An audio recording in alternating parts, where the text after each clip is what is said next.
Xitoy bilan Tayvan o'rtasidagi ziddiyat davomlashmoqda. Xitoy davlat taratqullari bo'lsa, yangi tahdidlar orqali ig'vogarchilik qilishni davomlashtirmoqda. Egilanishicha, Xitoy yer shari vaqt geziti Xitoy armiyasining har qanday vaqtda jang qilishga tayyor turayotganligini xabar qilgandan keyin Tayvan armiyasi mudofaasini kuchaytirgan. Xitoy Tashqi ishlar ministrligi Londondagi mustaqil Uyg'ur sud mahkamasining guvohchilariga haq berilganligini aytib, guvohlik berish yig'inini va shohidlarni e'tiborsizlashtirishga urindi. Dünya Uyg'ur qurultiyining tashabbusi bilan Angliyadagi sobiq sudchi va advokatlardan tashkil topgan Uyg'ur sud kollegiyasi bu yil iyun va sentabr oylarida guvohlik yig'ini ochgan edi. Xabar qilinishicha, Hindistonning Jammu Kashmir rayonida yuz bergan to'qinishda 2 fuqaroni o'z ichiga olgan 8 kishi qazo qilgan. Oldingi hujum sababidan qo'lga ilinganlarning soni 1000 dan oshib ketgan.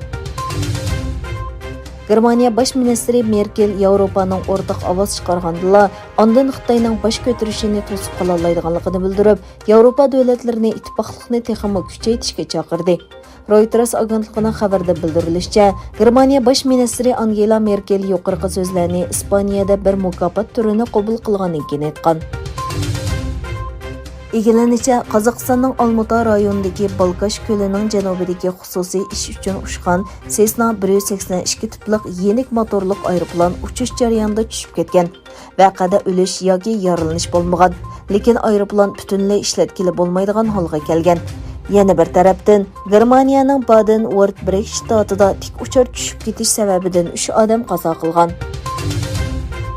Venezuela hukumati 13 avgustdan boshlab Norvegiyaning murassa qilishi natijasida o'qituvchilar vakillari bilan o'tkazayotgan suhbatdan venezuelalik savdogar Alexis Saab Amerikaga topshirib berilgandan keyin chekinib chiqdi.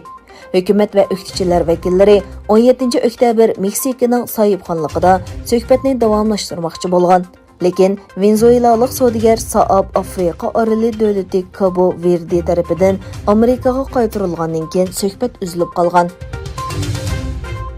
Hindistonga 70 yoshlik bir ayol tunji bolasini yangidi. Doktorlarning yashanganda mumkin emas degan ogohlantirishni anglamagan ona necha yildan keyin orzusiga yetdi.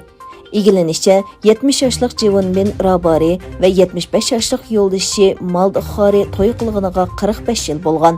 Uzun yil bolalik bo'lishini orzu qilgan bu bir juftlar oxiri orzusiga yetgan.